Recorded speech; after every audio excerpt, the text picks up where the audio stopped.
Hi dears, നിങ്ങൾക്കായുള്ള ഇന്നത്തെ message.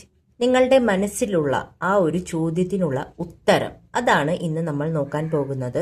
അതിനായി divine time Oracle ഡെക്കാണ് നമ്മൾ ഉപയോഗിക്കാൻ പോകുന്നത്. അപ്പോൾ 2 പൈലായിട്ട് എടുക്കാനാണ് ഉദ്ദേശിക്കുന്നത്. അപ്പോൾ ആദ്യത്തെ പൈൽ പൈൽക്കാരുടെ മനസ്സിലുള്ള ചോദ്യത്തിനുള്ള ഉത്തരം എന്താണ്? Universe please guide me, please guide me. Divine please guide me, please guide me. അപ്പോൾ ഇതാണ് പൈൽ നമ്പർ 1. ഇനി പൈൽ നമ്പർ 2കാരുടെ മനസ്സിലുള്ള ചോദ്യത്തിനുള്ള ഉത്തരം എന്താണ്?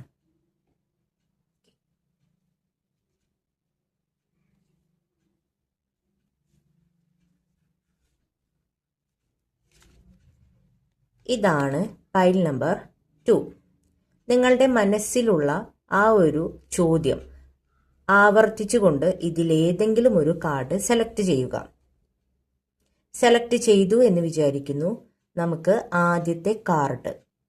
ആദ്യത്തെ പൈൽ ചൂസ് ചെയ്തവരുടെ ആഗ്രഹം അല്ലെങ്കിൽ അവരുടെ മനസ്സിലുള്ള ചോദ്യം, അതിനുള്ള ഉത്തരം നമുക്ക് നോക്കാം. Around May. നിങ്ങളുടെ മനസ്സിലുള്ള ആ ഒരു ചോദ്യത്തിനുള്ള ഉത്തരമാണ് അറൗണ്ട് മെയ് എന്ന് കിട്ടിയിട്ടുള്ളത്. അതായത് നിങ്ങളുടെ മനസ്സിലൊരു ആഗ്രഹമുണ്ടായിരിക്കും.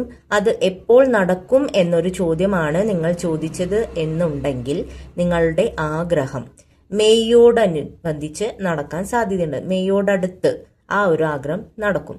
അപ്പോൾ മെയ് എന്ന് പറയുമ്പോൾ 2026 മെയ് വരാൻ പോകുന്നതല്ലേ ഉള്ളൂ.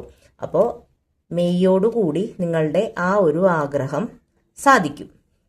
ഇനി പൈൽ നമ്പർ 2 ചൂസ് ചെയ്തവരുടെ ആഗ്രഹം എപ്പോൾ നടക്കുമെന്ന് നമുക്ക് നോക്കാം. അല്ലെങ്കിൽ ആ ഒരു ചോദ്യത്തിനുള്ള ഉത്തരം എന്താണെന്ന് നമുക്ക് നോക്കാം. Don't force things. ഓക്കെ, ഒരു ഡിവൈൻ ടൈം എന്ന് പറഞ്ഞ ഒരു സംഭവമുണ്ട്. ആ ഒരു സമയമാകുമ്പോൾ ഓട്ടോമാറ്റിക്കലി എല്ലാം നിങ്ങൾക്ക് അനുകൂലമായി വരും. അതിനു മുന്നേ അത് നടക്കണമെന്ന് പറഞ്ഞ് വാശി പിടിക്കുകയോ ഓരോ കാര്യങ്ങളെ വല്ലാതെ ഫോഴ്സ് ചെയ്യുകയോ ചെയ്യരുത് എന്നൊരു മെസ്സേജാണ് നിങ്ങൾക്ക് ലഭിച്ചിരിക്കുന്നത്. അപ്പം അതുകൊണ്ട് ഒന്നിനെയും ഫോഴ്സ് ചെയ്യേണ്ട. ഒരു ഡിവൈൻ ടൈം എന്നൊരു സമയമുണ്ട്. ആ സമയമാകുമ്പോൾ അത് ഓട്ടോമാറ്റിക്കലി അത് നടന്ന് കിട്ടും എന്ന് തന്നെയാണ് യൂണിവേഴ്സ് ഇവിടെ പറയുന്നത്. അതായത് ആ ഒരു കാര്യം നടക്കാൻ വേണ്ടി നിങ്ങൾ ഒരുപാട് തലപുകഞ്ഞ് ആലോചിച്ച് ഒന്നും ചെയ്യണ്ടാന്ന്. അത് ആ സമയമാകുമ്പോൾ നടന്നിരിക്കും. ഇതാണ് നിങ്ങൾക്കുള്ള റീഡിംഗ്. Thank you dears.